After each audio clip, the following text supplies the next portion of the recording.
Now that becomes spooky, except when it's Jesus.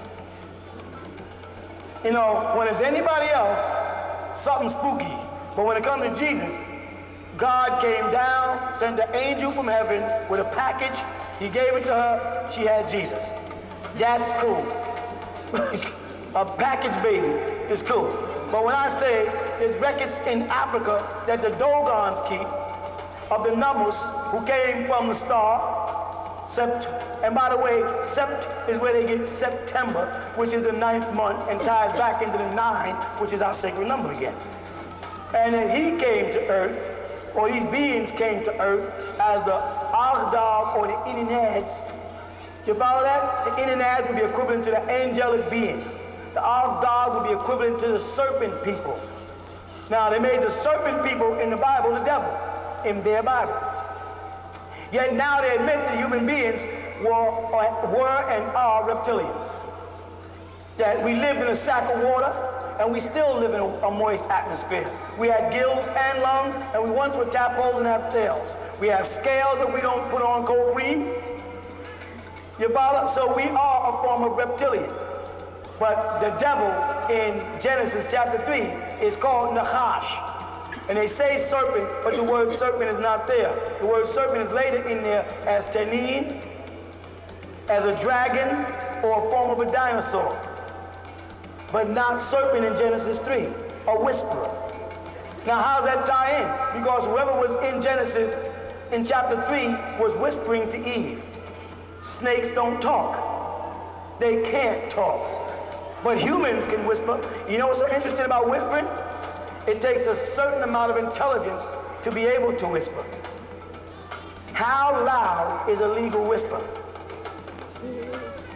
You have to be able to calibrate with your larynx, your voice box, just how much to whisper in order for everybody not to hear. Now this is what's deep. This is what's deep, right? We're in the garden, you with me? There's Adam and Eve and the serpent. Who else is there? Adam and Eve and the serpent. Who else is there? Huh? God. Okay, let's say God. That's all, right? Nobody else. Who the hell is he whispering? Who is it that he don't want to hear him? Nobody else is in the garden. He's whispering. Is there any reason for me to whisper in a room where nobody's at but me and you? Don't you see the mistakes they made in their little stepping stone of lies throughout the scripture? They just lied, and it entrapped us in a spell of ignorance and belief and faith. And they make me look bad because I'm untangled. Oh, he's brainwashing you. I need these brains washed after all the crap you put in my mind, from Superman to Batman to Spider-Man to what you can do and I can't. My sister needs her brains washed and her hair washed, for that matter. You understand what I'm saying? We need this. I'll be the bad man. But that's foul. But I'll be the bad man because we got to straighten this mess out. I'll let the news reporters write what they want about me, but that's foul. You follow? But I'm not going to stop raising my people. You know what I'm saying? You can do anything you feel like. I'm still going to teach the truth. I'm going to keep doing this each week until I shake something loose. You understand? I'm going to keep working on it until all you young men and young women make up your mind that I don't have to be right. I don't want to be right. You know what I want? I want to be the man that gave you the courage to question any and everybody. That's all I want.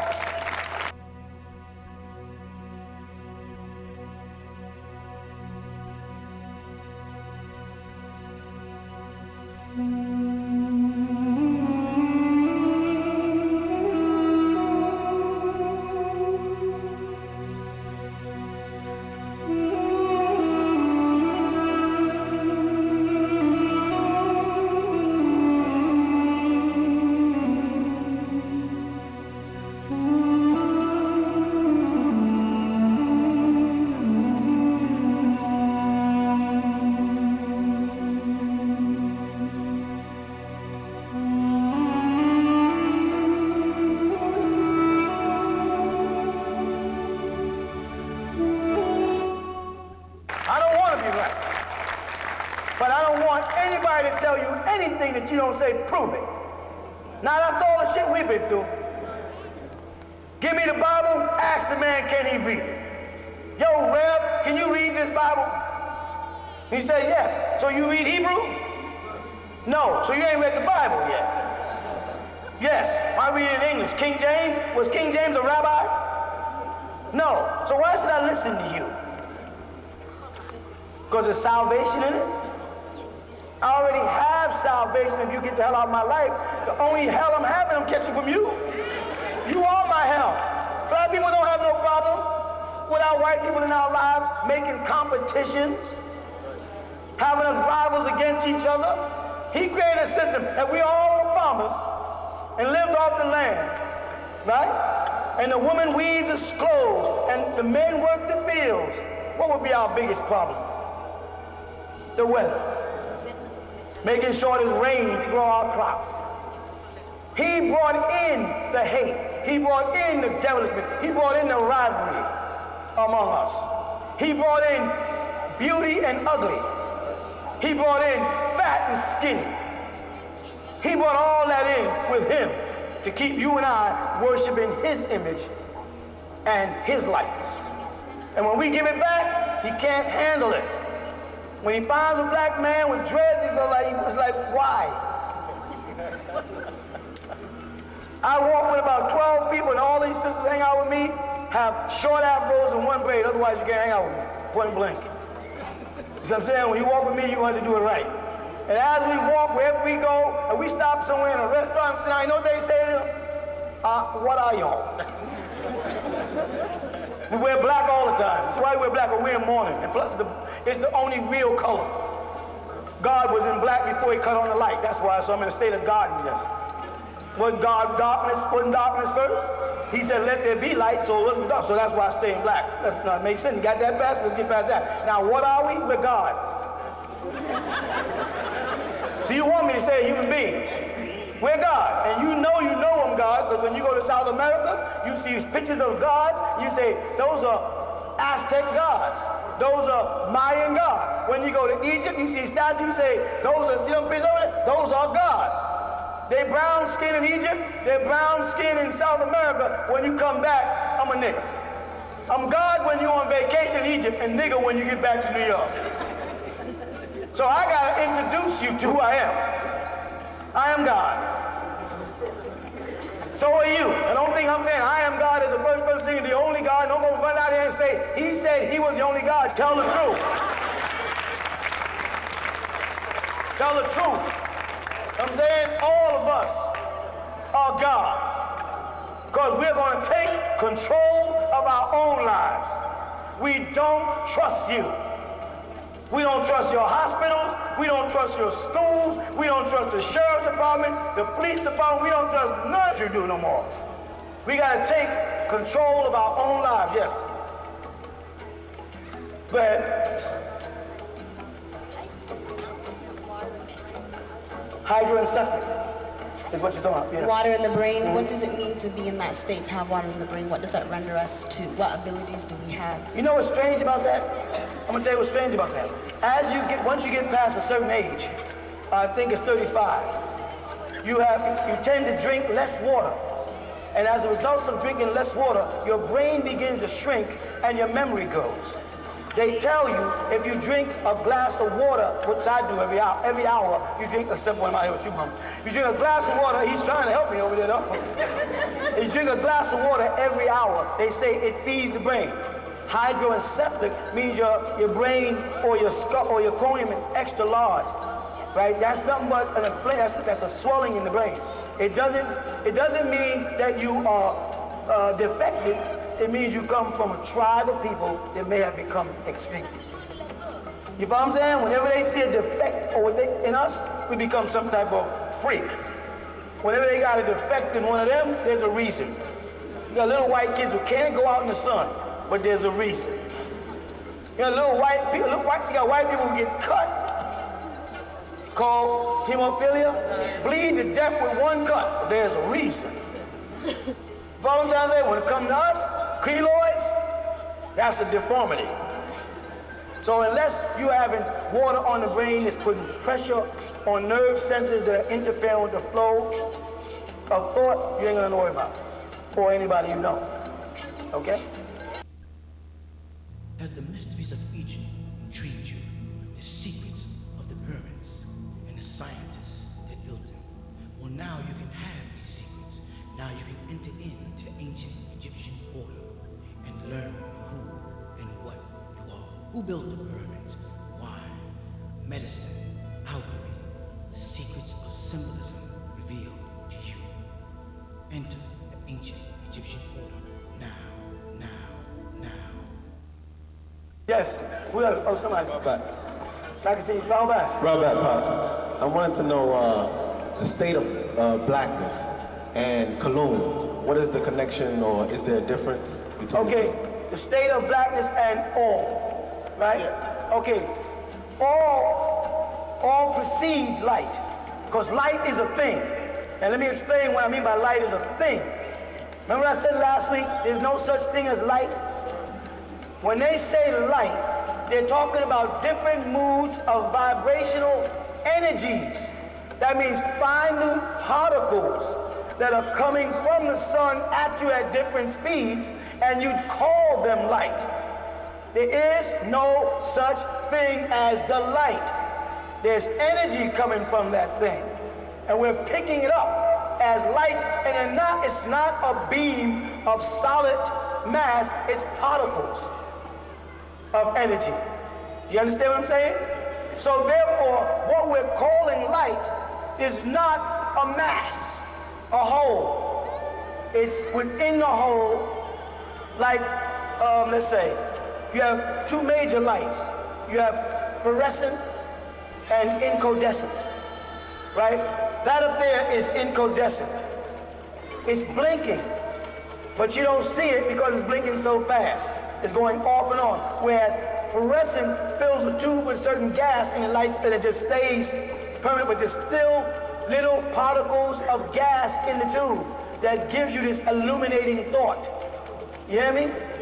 That means that light in itself breaks down into particles. The all cannot be particles because it cannot be part. And particles are portions. The all is. Now, darkness is.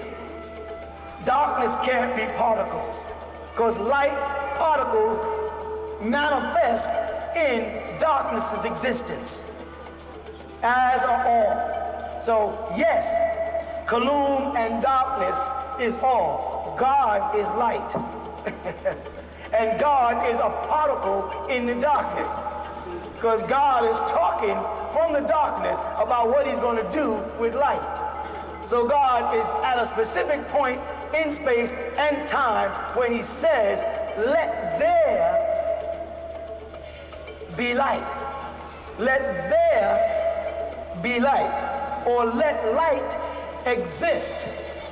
And he makes reference in the Bible to that light as the sun. Right? Now the sun is 93 odd miles away from here, 90 odd million miles from Earth. So it's a certain distance from us. You with me? It's there. And it's sending these rays toward us. It's not 99, and it's not 91. It's 93 varying. You follow? So the light that God said let exist, he let exist at a specific point in space and time. And on the third planet from the sun, we're 93 million miles away from that light that he said let exist. You follow that? So God designated a place for it. So light doesn't just exist. It's there. And then he said, and the moon to separate the evening from the morning, and stars. And God, now I have to step on your toe, God made a mistake. He said he made a great light and a lesser light. And he referred to the lesser light as the moon in your Bible, when the moon is non-luminous and doesn't have any light of its own. So it's not a lesser light. You know what I'm saying? That's a mistake on God's part. And when God created the sun, and then he says, he made stars also. Stars are suns. So whoever wrote the Bible didn't know that all the stars are suns bigger than this sun. Now God is supposed to know that. God is supposed to know that the moon doesn't give off its own light. Also, what point is God at where he can focus on light? See, God, to see the sun, has to be somewhere. Because the sun is not all over the universe. That sun is in a specific place in a specific galaxy. I mean, it's in the Milky Way. It's in one galaxy out of millions of them. And God discusses this one sun in this one galaxy. And he says it does what? What's the purpose of it? So now let's go to another star like that one. That's not our sun. What planet is it separating night and day for? And that one, and that one, and that one, and that one. Or was that only this one sun? See, you can tell that whoever wrote the story was on the earth looking up, not out looking down. Whoever wrote the story about the sun rising, like the Muslims get up to make Salatul Fajr, when the sun rises, you can't be Allah and watch the sun rise. You have to be horizontal to watch this vertical action, to watch it come up from behind the planet. And if you're really God, you know the sun don't rise. You'd see through that one too. And you know there's no crescent moon. And you know there's no such thing as night. There is no night. The sun is still shining someplace. And I can keep doing these things. And he divided the waters. The waters on the planet are not divided. All the waters are connected. Be they surface or beneath the surface, they are connected. So God made another mistake. Now, is that God making that mistake? Or are those men acting like God's making mistakes? And God, me and you worshiping the Bible, praising the Bible, killing for the Bible, fighting for the Bible, and hating each other in the name of the Bible, and it's all man written with mistakes, obvious mistakes. Last thought. Was Jesus God in the flesh according to Christianity? Yes. How tall was Jesus?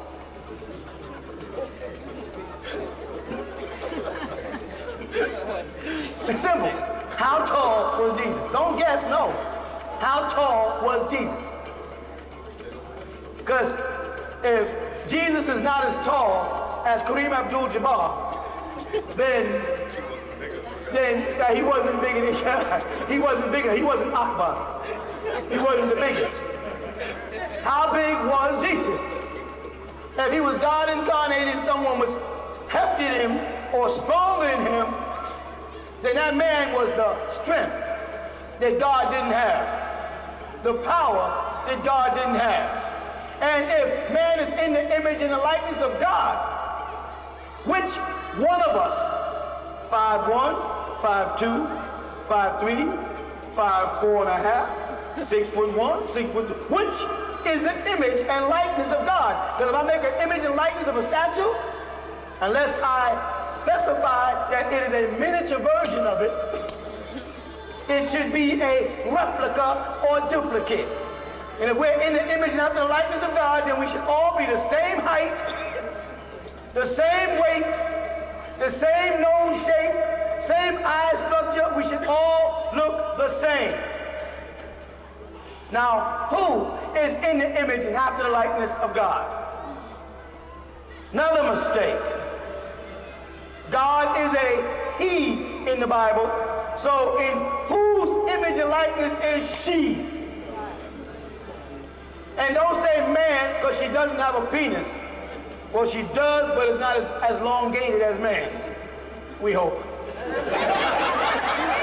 With Ruth holding them, you can't tell no more. You don't know. There's obvious mistakes. Give it back to him.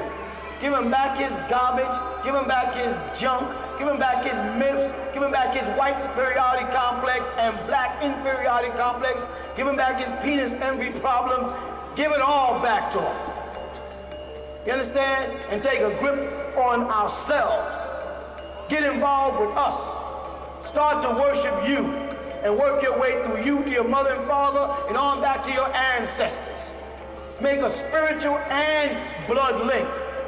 Jesus made a blood link. They keep talking about the blood of Christ, the blood of Christ. They keep linking his family. Muhammad made a blood link. I say this every week until you grab it. Now you make a blood link. And nobody can tell you it's wrong to worship your ancestors and Jesus is worshiping his ancestors. Go to Exodus, go to the book of Exodus and see how it starts off. By Abraham, Moses, and so who brought me down out of Egypt. That's your family. But when I say by Shango, Obatala, and Ogun, or Yemeya of the Yoruba Arishi, I did something wrong. You hear what I'm saying? If I say Osiris, Shu, Tifnet, I did something wrong. I'm a pagan. I'm an idol worshiper. I'm a polytheist. I'm everything but what I am. But you can do that. You can run Jesus' whole family and Matthew's back to the Son of God. And I say, well, you got back to Jesus. Then you said Jesus, the Son of God. Who's God the Son of? We're doing fine for a whole 14 generations. And now you get down to one, I say, okay, now who's it? Where he come from? He was always here. Always where? Here. How far from the sun? When you say here, you mean here like in 93 million miles? Or is he on the other side? And how far is he then? And how far do you have to be not to see the sun? I'm gonna tell you what I mean by that. You know when you look up in the clear night and they tell you there's millions of stars that you can't see because they're too far? Are they there? Who arranged it? And what is the purpose? If we are the only intelligent existing beings in the whole universe, what is the purpose of stars that we don't see? What is the purpose of galaxies exploding and growing and dying and dwarf stars and blue stars that we cannot see? What is the purpose of a second half of the moon if we ain't gonna never see it? If we're the only living important things and intelligent beings in the universe, what is the purpose for micro insects that we don't see? That we have no contact with, no need for, why do they exist? You understand? Overrated bullcrap. In order for us to get back to our godliness state, the first thing we gotta do is give them back their crap. And white people are gonna bug out when you start saying, I don't believe nothing you say no more. I don't trust in anything you say. If you say it, it must be a lie. Because you are a liar and a killer. Jesus said that. Jesus said, you're a liar and a killer. When I say it, I'm crazy. You are a liar and a killer, and you cannot be trusted for anything. You are the devil. White people are the devil. They say, Nuwapians are not racist. Bull crap. I am. He might not be. That's his prerogative. I am. White people are devils, always was, always will be. Like the Honorable Elijah Muhammad said, we cannot reform the devil. You understand what I'm saying? Now, there's a whole lot of y'all guys who like white people, and that is your right. You just haven't got kicked in the ass enough. I'm saying we got to build a world without them. We don't need them out of our lives. He says, come on, Doc, all white people ain't bad. I say, show me one that's not. You know what I'm saying? They say, well, I can name 15 of them, see? That's the same thing as what they used to say. I got a colored friend, he's not that bad. All colored people don't lie and steal and cheat and rob. They say that. Well, I say all white people lie, steal, cheat, and rob. I ain't going the other way with it. They ain't no good. At the core, they're mischief makers, they're troublemakers, they're killers. They are a disease. You hear me? Go ahead. Go ahead. I remember you saying how the light and knowledge is what blinds and is confusion.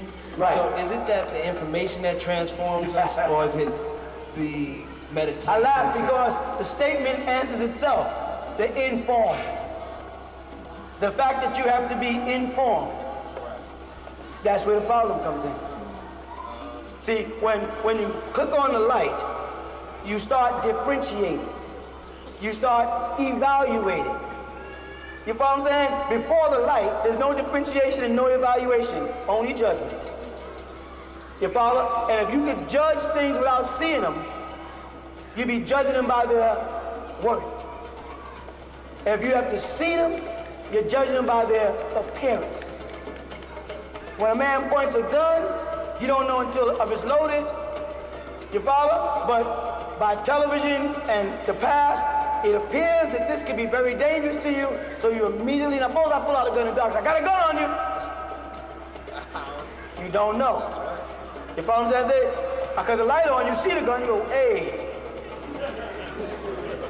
With light comes chaos. The whole Masonic concept and Islamic concept of light is good. Step from the dark into the light. I repeat over and over again, before they blindfold the person, they could see. When they put the blindfold on them and told them, now you're in darkness, and then take the blindfold off and say, now you're in light, you could see when you drove to the lodge that Thursday night.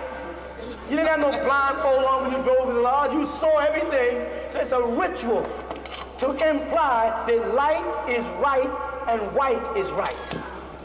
And it introduces a superiority versus an inferiority. I'm saying, fear. Fear comes from the unknown. That's the only thing that sparks fear in any being is the unknown and the results of that. Or probing past the unknown to the results that can be harmful.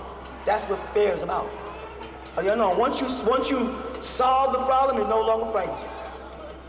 You know what I'm saying? So it's not the information that transforms you. Yes, it is the information that transforms you, but it doesn't make you better. It informs you. And in informing you, it transforms you. Trans means to move. It moves you. You know what I'm saying? Yes, it is. Okay, it's because you still have the mic. Now you'll give it to me, think. You got another one? Pastor? I was reading the Science of Healing book, and in that you explained there's 11 planes, and you list 7 of them, and I was trying to figure out if the other 4 was the 4 higher senses, and the 7 of them, the last 3, all of them dwell within us. Okay. Can you explain the last 3 a little bit? Right. When I speak of the planes, and one thing I tried to explain in that book many years ago is stop looking at the planes as levels. It's so difficult because of the light. The way we've been taught to look at things, calibrate them. You follow what I'm saying? Everything we have to define by distance, by size, by height, by color. You know what I mean? By apparent texture.